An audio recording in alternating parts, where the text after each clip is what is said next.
Now is a great time to start and kick off our virtual Girly book club. So thank you everyone for joining us, ladies, and especially to Colleen for taking time out of your Sunday evening to chat with us. We're really excited to be able to talk with you, and we're fortunate that you are here tonight, and we get to chat with our featured author for August, author of It Ends With Us, which there has been so much positive feedback surrounding your book, Colleen, all over social media. So many people commenting that, they read it in a weekend or that they stayed up all night reading it. A couple ladies saying, they banged it out in a few hours. It's definitely been a quick read book for a lot of our members. Yeah, which is really, really great. That's awesome. Yeah. So obviously, ladies of the Girly Book Club, we're eager to know your thoughts, your burning questions. So please don't hesitate to chime in, ask any questions you have or any comments like that. We definitely want you to weigh in and have your voice here. Colleen, I read an interview with you that said a lot of the stories you write come from your imagination versus things from your real life. But It Ends With Us is a little bit different because there is a personal side to this story. What drove you to write It Ends With Us? I don't know. I with a lot of books, I know the exact moment that I get an idea for a book, but with this one, I think it was just something I've always kind of wanted to touch on, but never really wanted to because, it did deal with people in my life a little bit. And I tend to try to avoid that at all costs. I don't want anyone mad at me. I don't want anyone thinking a character is them. So most everything comes from imagination, but I think it was inspired after a talk I had with my mom about maybe writing a story with characters similar to her and my father. Mm-hmm. And she was fine with it, and she's really the only person I cared about her opinion. So after that, I went for it. And I actually, when I approached the publisher with my idea, they turned it down. Really? Yeah, because I think they think I'm known for these romance books with these great happy endings and these well-known book boyfriends. And this one, it didn't have a clear-cut book boyfriend, and it, the happy ending was debatable, and they were kind of worried about it. And I told her, I was like, I really want to write this. I don't want to write anything else right now, so I'm going to write it. And if you like it, then y'all can take it. And if you don't, I'll just put it aside and do something with it at a later date. And so that's what happened. And she ended up loving it after I wrote it. So I got lucky. And you mentioned that, it was really important for you to talk to your mom. And, obviously, since you are relying on your personal experience through her, did you have her read the book before it ever saw anyone else's eyes? Oh yeah. My mom's really the only one that reads as I write books. So I'll write some chapters and send them to her. And this one was a hard read for her. So, usually after she reads the stuff I've sent her, we'll have a conversation about it and she'll tell me what she liked and didn't like. But every time she would try to talk about this one, she would start crying. So this one was mostly done over text. But I think after it was all said and done and she read the whole thing, she told me it gave her kind of a sense of closure because she always wondered if she did the right thing by leaving him and, pulling us away from him. And it, kind of helped her see that that's exactly what she should have done. Mm-hmm. So is it safe to say that she's, proud of this book and then how it turned out in your telling of it? Yeah, absolutely. Yeah. I think this will probably always be her favorite no matter what I write in the future. Mm-hmm. It's hard for her because she doesn't want to relive that, but it's also just the messages we both get from readers and the things that, they tell us. It's inspiring for her. Mm-hmm. Did you have any apprehensions writing about something Absolutely. That came from your personal experience? Yeah. Absolutely. Also, not just because it came from personal experience, but because I was, I didn't know how readers would take it because it's, kind of, it's an inspiring ending to me for the mom and the daughter, but it's not so much if you're going into it expecting this outrageous, wonderful romance. So I was kind of worried how my normal readers would take it. I mean, I was also worried about how my father's family would take it, but we all knew how he was. He was who he was. He was unapologetic about it, and so no one could really be upset by it, and I don't think anyone was. So And they didn't tell me. had your father passed before you wrote and had this book published? Yeah, my dad died 12 years ago. Okay. Was this an emotional writing experience for you? Absolutely. I'm not an emotional person. And I think that's why a lot of my books are emotional, because I tend to not know when to stop. And so I'll push and push with the emotions and the sad parts until I can feel it. And so the average reader kind of gets really depressed with some of the scenes in my books. But this one, I think, because it was so personal, was just, it was a tough read. I mean, a tough write, simply because I put myself in my mother's shoes and, kind of realized the decisions she had to face. And it wasn't, even on the same level as Lily. Hers was even more so. I mean, she was broke. She couldn't afford to support herself. She had 2 daughters at the time. So it was tough. Gave me a lot more respect for her, that's for sure. No doubt. And this is something that Erin, our founder, has said as well. This was the first, time or story that she could sort of put herself in the woman's shoes and understand how tough it would be to actually leave. I think a lot of people, perhaps, who haven't necessarily experienced domestic abuse or domestic violence personally or through someone that they know, think I would be gone immediately. But it's, as you said, it's not so black and white, unfortunately. Right. I mean, especially with children involved. And I think that you did a really great job of, showing that it's not so clear cut and it's not so simple that way. Right. Yeah. It was amazing. My mother is just she's a very strong woman. She's very independent. And I could never understand how she could get in a situation like this. And that's one of the reasons why I wanted to write it, because I'm a big devil's advocate. I'm always trying to put myself in other people's shoes and see every side of a situation. And I kind of use that theme in all of my books. I'll, kind of try to put the reader in a situation that they're not used to being in and looking at it from a different point of view. And that's what I wanted to do with this, because, I knew what kind of husband my dad was, but at the same time, he was a great father.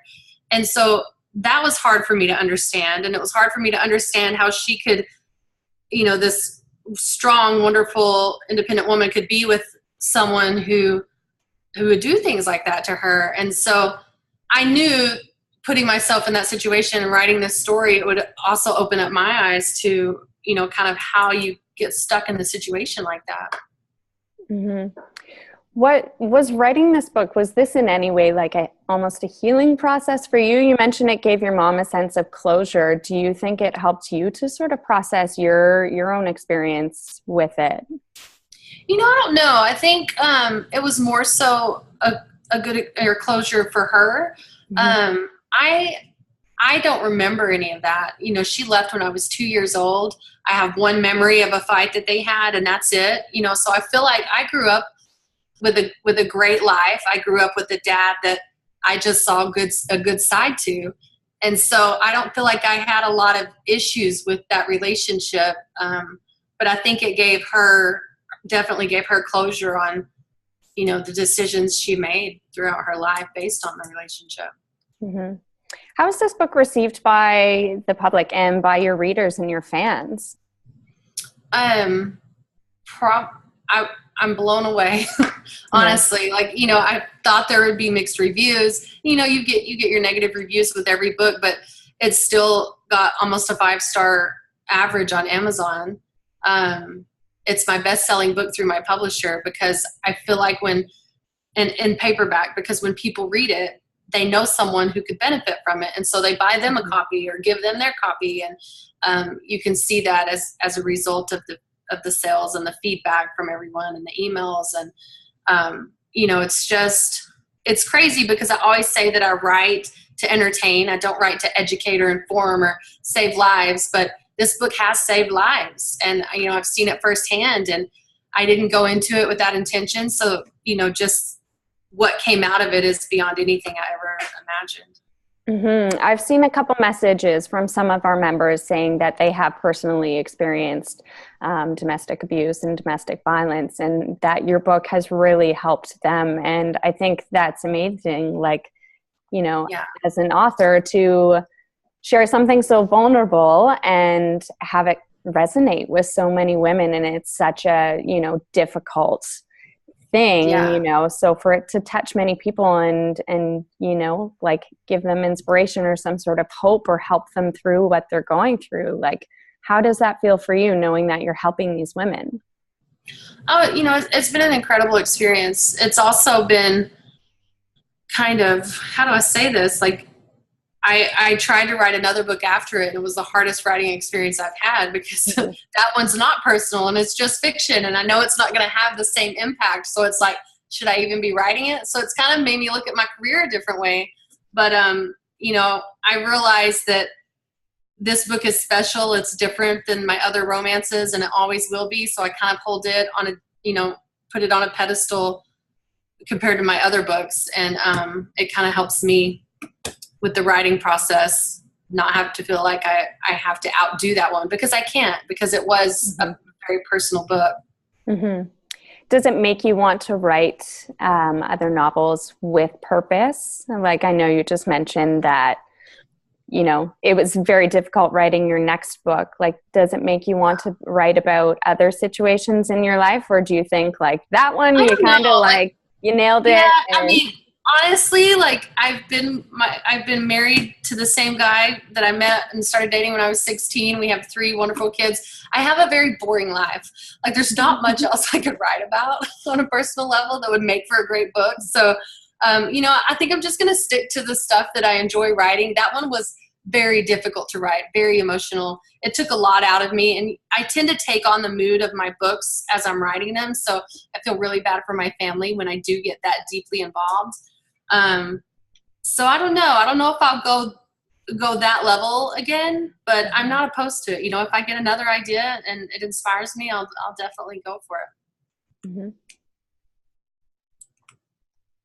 So would you say writing this novel took you longer than writing your average fiction piece? Not really, because, you know, this was inspired by true characters, but it was completely fiction.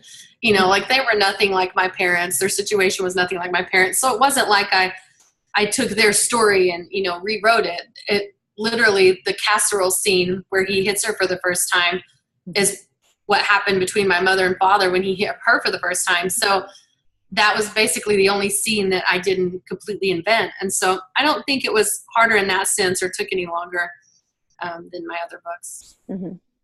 How long does it normally take you to write a novel, would you say?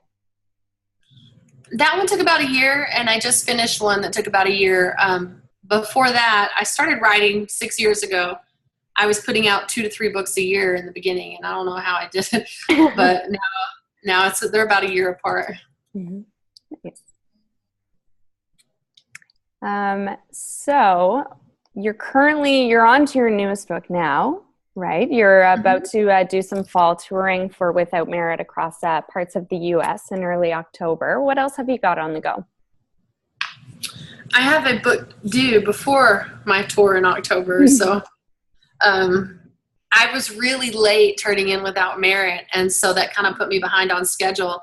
And I was going to start this book that's due in a few weeks. I was going to start it back in February, but I was put a couple of months behind. And so I didn't start it until last month. So I've been locking myself away in a hotel room while my husband keeps the kids and staying for days at a time to try to crank it out. But I'm probably going to have to get an extension on this deadline too. I'm not very good with deadlines. Well, it's hard to rush the creative process, you know? And that's the thing, you know, like I don't want to put anything out there that I'm not proud of, and I can't write something I'm proud of if I'm not feeling it. And so I'm not going to force it. Yeah, I think that definitely makes sense.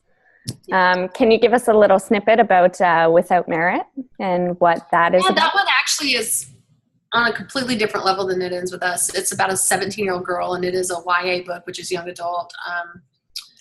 Not specifically for teens. Most of my readers are adults, and so I expect the fan base for that one to be adults. But it's about a girl who lives in a home with her family, and they're very quirky. The family keeps secrets from each other. They don't get along.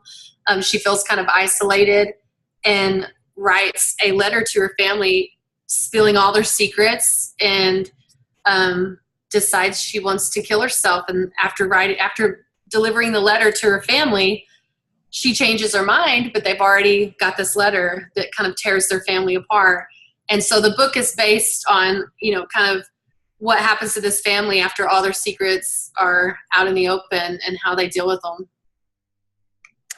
That sounds like a great one. Yeah, absolutely. Where does your inspiration? About it. It's not a full-on romance like my other ones are. There's romantic elements in it, definitely, but I think it's a stretch labeling this one as romance. So we'll see. We'll see how people take it. It's a little different from me. Mm-hmm. Where does your inspiration come from? I mean, you've got a lot of novels that you've put out. Where does your inspiration for each one come from? I just, I have a very overactive imagination. I think the better question would be, where does it not come from? Because I have to kind of stifle it sometimes so that I can pay attention to what's going on in real life. I feel bad for my husband because I know sometimes he's talking to me, but I'm in my head like playing out what's going to happen in the next scene. And he's just like, you're not listening to me, are you? I'm a people watcher. I'm an introvert, so I'm quiet in real life. I sit back, I watch people, I listen to people at restaurants. I just steal ideas from anywhere. I can create a story from almost anything. That's amazing. What authors inspire you? What authors or what books have you read that have inspired you personally and your writing? I actually had never read a romance novel until I wrote my first book that I didn't know was a romance. To me, romance was kind of like the Harlequin romances my mom used to read, and I was like completely not interested in that. So I read a lot of true crime. I read a lot of horror. I love Stephen King, Carolyn Kepnes. But then once I got into this genre, I was like, wow, contemporary romance is a whole different ballgame than what I thought it was. And I have so many favorites. Tiffany de Bartolo, she wrote a book called How to Kill a Rock Star and A God-Shaped Hole. And I love her writing. Her writing is beautiful. Her stories and characters are just amazing. One of my favorites is Sea of Tranquility by Katya Millay. That's a really good one. And I love YA. I read a lot of John Green and things like that. Amazing. What do you think is next for you then after, you've got some writing that you need to do and then some touring. Is that where you see yourself continuing to go, just continuing this process of writing and touring and promoting? I feel like I got really lucky when I got the way that I got into writing. And I'm just going to ride this wave as long as possible. It's like, I can't believe that I make a living off of writing books, because I would probably be doing that if I made no money at all. So I'm just enjoying every second of it.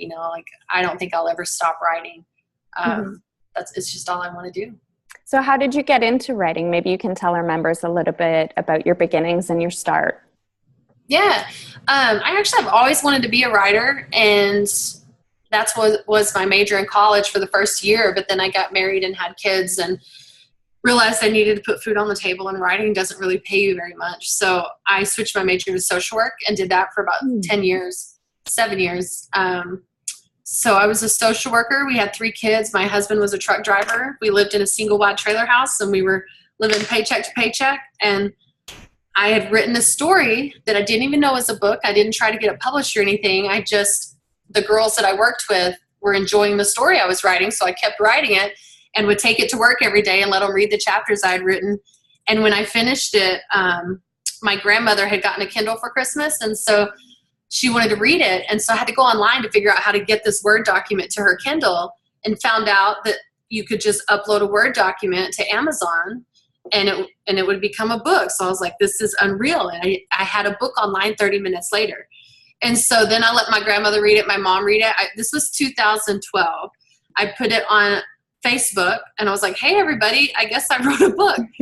And 5 months later, no marketing, no promotion, it hit the New York Times, just by word of mouth. Wow. And I had written a second one by then. So I had 2 books that hit the New York Times at the same time. And, I was at work when I got the phone call, and I hung up, and I was like, I'm being punked. This isn't real. So I just kind of went back to work and didn't even tell anyone because I didn't believe it. And, it's been kind of a whirlwind since then, just one thing after another. Sometimes I feel a little guilty because I don't feel like I paid my dues as a writer. People write for years and dream of, the kind of success that I've been fortunate enough to have. So I'm just enjoying it. I try not to take any of it for granted. And it's just 15 books later. It's been insane. Since 2012, 15 books. Yeah. Wow. And I mean, I think that definitely, stands to, show your true talent. You're naturally gifted at this, and your writing really resonates across the world. Obviously, we've got up to 50,000 members in our Girly book club. And yeah, really? That's huge. Yes. That's crazy. Yeah, it's amazing. We've got 60 chapters worldwide. So we've got ladies all over the world. It's amazing. Oh, that's awesome. I had no idea. How fun. I have a book club, but there's only 7 people in it. Tell us about your book club. How did yours get started? Well, I own a bookstore, and one of my readers, or a reader that would come in the bookstore all the time, she wanted to start a book club, and I was like, can I join? And she was like, absolutely. And so she kind of invites the people, and we wanted to keep it really small because we just really enjoy the small group, and we eat dinner together and then have our book club, and it's really fun. It's the first one I've ever joined, and we get to do it inside the bookstore, so that's awesome too. That's amazing. That's awesome. Yeah. Okay, I have a couple questions here from different ladies who are on watching tonight. Erin, our founder, actually, is asking, what's the biggest difference between young adult and adult fiction? I feel like I don't know that there's a huge difference, other than maybe there are some themes that aren't appropriate for teenage readers, or some sexual scenes that aren't appropriate. I kind of look at new adult, which is what they're calling this genre that I write now, as a genre that bridges the gap between YA and full-on adult romance. It's written about characters in their formative years that are kind of figuring out life for the first time, maybe graduating college or in college, and that's kind of where my focus has been. Except It Ends With Us is the first one that feels to me more like women's fiction. Older characters, older subject matter. So I don't know. I go into writing each book just wanting to tell a story, and I don't really care if it's romance or where it falls in the genre. So I don't really pay a lot of attention to that, to be honest with you. Yeah. I just write it, and then I let the publishers decide what it is. Awesome. We've got another question here from Katie. She said she really liked how you used the letters to Ellen in It Ends With Us to talk about the past storylines. What was your inspiration for that approach? I don't know. I wanted to have kind of a different fun element. And since she was a teenager, I didn't want her like writing in a diary, because I just feel like that's overused by me too. And so I just, kind of wanted something different. And I think Ellen's just hilarious, and I thought it would be funny if the character also thought she was hilarious. So that's just kind of how that came out. Yeah, it was really unique. I really like that aspect of it. And then where did Atlas come into play? Did you know from the start when you were going to write the story that Atlas was going to be there all along, or did he sort of come in, as you were developing it, thinking like, okay, we gotta lighten things up, and we have to, Yeah, I actually, when I first got the idea, wasn't expecting there to be another male character. Mm-hmm. I didn't want to create this love triangle. I didn't want to add a character who was going to come in at the end and save her. But he just kind of played this subtle role in her life. And I honestly didn't know I was going to write him into the book until I wrote him into the book. Sometimes it happens that way. Like, I don't really plan it out. It just happens organically. And he's one of my favorite characters that I've written so far. Mm-hmm. And I mean, it was great when, at the very beginning, he's introduced as being a homeless person, and you kind of have this view about what that is, and then you learn his backstory. And, there's actually a little bit of backstory that I'll talk about publicly with that. About the time I was writing It Ends With Us, I own a charity bookstore on our town square. And there was a kid that would come in all the time. He was always wore his backpack, had his laptop with him. And I would try to strike up conversations with him. But, I could tell instantly with my social work background that he had Asperger's. And so it took a while for him to open up. But he would come in. We have volunteer days once a month where we would pack all of our boxes. And he would always show up and help. And we would feed him. And he said he lived with his grandmother. Come to find out, a year after knowing him, we finally got it out of him that he was homeless and living on the town square and sleeping in the alley at nights. And it was just a very touching story. He was 18 years old at the time, and his mother had abandoned him when he was 15, and he'd been living on the street since he was 15 in this small town of ours, and nobody knew it. Like, it was just, it was one of those things that was very eye-opening.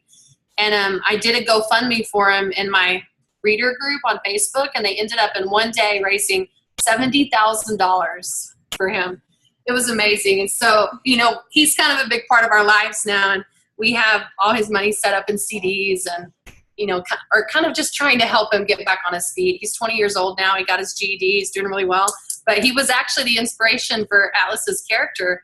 And I just don't like to talk about it. I don't like to put his personal information out there, Mm-hmm. He's a very private person. Mm-hmm. Well, that's really beautiful, and it's really commendable what you've done to help him. So thank you for sharing that story with us. Almost a whole community of people. That's amazing. Great group you've got around there. Oh, yeah. We've got a question here from Tiffany. She says, as a mom of all boys, it can be hard to find books that you can enjoy together. Do you feel like Without Merit will be enjoyed by teen boys as well as girls? It's funny you ask that.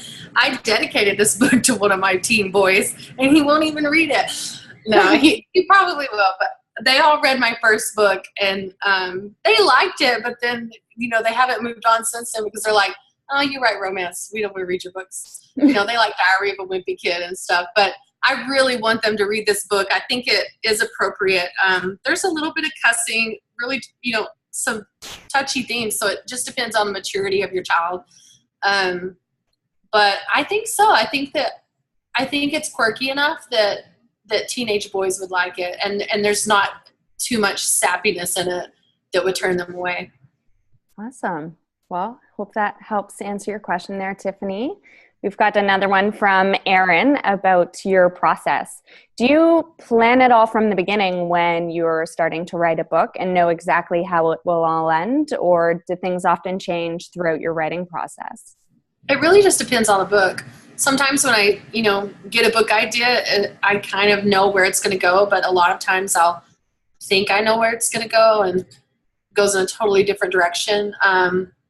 I think the one thing that helps me is I outline everything, not like an official outline because I'm very disorganized. I'll just start writing like, this character is going to do this, and this character is going to say this, and this character's, and I probably write an outline that's longer than the actual book itself, and maybe 5 pages of the outline gets used, but it's how each thing I write inspires different ideas for the book that I will end up writing from that outline. So that's an important part of the process to me. It stinks because it's a huge waste of time because I write all this stuff and spend weeks and weeks just writing what I'm going to write. But I don't think the books would flow like they do if I didn't do that. So sometimes you just got to let it go where it seems to be going. Yeah. Right. Katie would like to say thank you for sharing the personal stories that inspire your stories and your characters, both in your author's note and then your story tonight about what inspired Atlas's character. These stories make the book mean that much more. It's very impactful. I didn't know about Atlas coming from, a real person, and that just makes me love the character so much more, and I think it's really meaningful. Maybe that's why I love him so much. I don't know. Thank you, Katie. Yeah. So we won't hold you up too much longer because, again, I know you have an interview coming up shortly. What's going on within the next year, would you say, for you? I'm a terrible planner. I don't even like to know what I'm going to do next weekend. Believe it or not, I don't have a calendar, and I've never entered anything on my phone. Like, I just hope that people will remind me when I have stuff to do. Planning makes me anxious. I don't know. I'm hoping to get this book done. I'm hoping my tour is good, but after that, I have absolutely zero plans. My goal is to take some time off over the holidays because I work a lot. And I would really like, just kind of a few weeks around Christmas to just chill and not have a deadline and not have a book going at the moment. So that's my ultimate goal, is to not have any plans. That sounds great. Well, I know that we've got some ladies in the States from some of our chapters down there planning to attend some dates on your Without Merit tour. So they're super excited about that. So we're hoping that goes well and everybody enjoys. So during your downtime when you are not writing, what's your reading life like? Do you like to read a lot, or do you sort of get away from books and sort of take a break when you're not writing? No, that's actually when I read. I love to read, but when I read while I'm writing, it tends to get in my head, and then I feel like I'm the worst writer in the world because the books I'm reading are so amazing. So I just avoid reading altogether while I write, and I use the time in between books to catch up on my reading. And I don't know. I don't really have a rhyme or reason to what I read. I mainly just go by a couple of bloggers that I like and trust the recommendations, or the book that everyone's talking about on Facebook at the moment. That's basically how I go about my reading schedule, or whatever our book club decides to read. Nice. What's your book club reading? Our book club ladies read a ton of books, so they're always on the lookout for recos. What are you guys reading at? Well, this month I gave them Without Merit a little early, so they're reading that. I'm anxious to see what they think. But last month we read I can't believe I can't remember the name. All of the Beautiful Places by Jennifer Niven, I believe. It's a YA. We read that one last month. And then my online book club in cohorts is going to be How to Kill a Rock Star by Tiffany DeBartolo, because I'm a huge fan of that book, so I'm making them all read it. Amazing. We've got one question here from Rebecca. Any advice for young people interested in a writing career?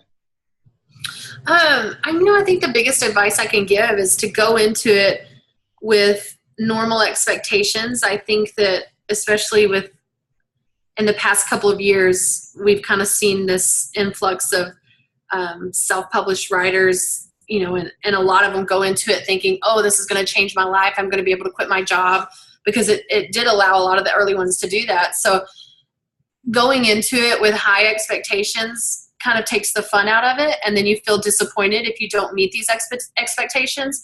So I think if you just go into it and write the book you want to write a book that you're proud of, and have zero expectations for it, then everything that comes after that you'll be excited for, and it won't sour you to the whole writing experience. I see a lot of that nowadays.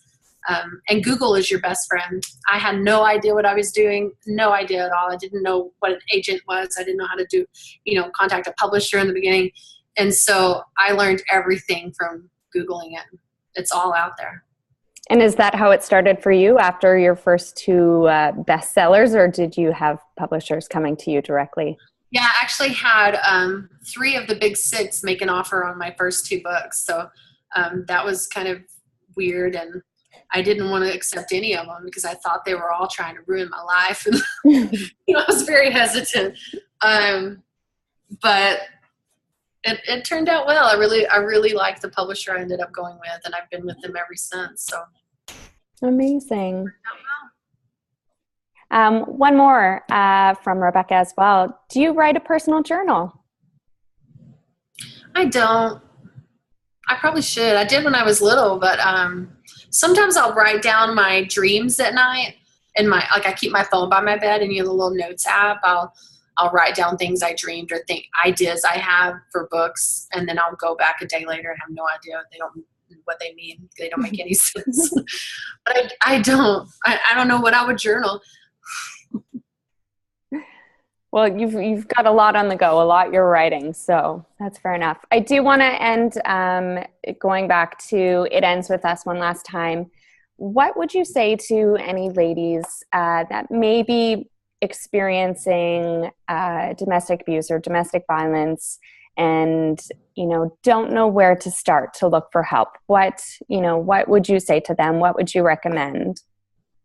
I actually have a friend that's going through it right now, and we're kind of in a Facebook group all trying to encourage her to leave, but it's one of those things where they have to make the decision for themselves. They have to be in the right mindset. They have to be in the right spot. And I think in order for them to get there, just knowing the resources that are at their fingertips is a huge thing. So we've kind of been showing her like, hey, you can do this, you can get help here, you can do this. And not trying to make her feel guilty for remaining in that situation, because that's not going to do any good for anyone, because I really think it's just a personal choice they have to make. Mm-hmm. Mm-hmm. I think that's great advice. Thank you for sharing that. As I said, we have had a few ladies from our members reach out and say that, they have experienced it themselves. So I think, being able to speak to it and be able to give some advice, I think is very helpful. Anything else you want to add? Anything else you are just dying to let us know and our members know? Anything we should keep an eye for from you?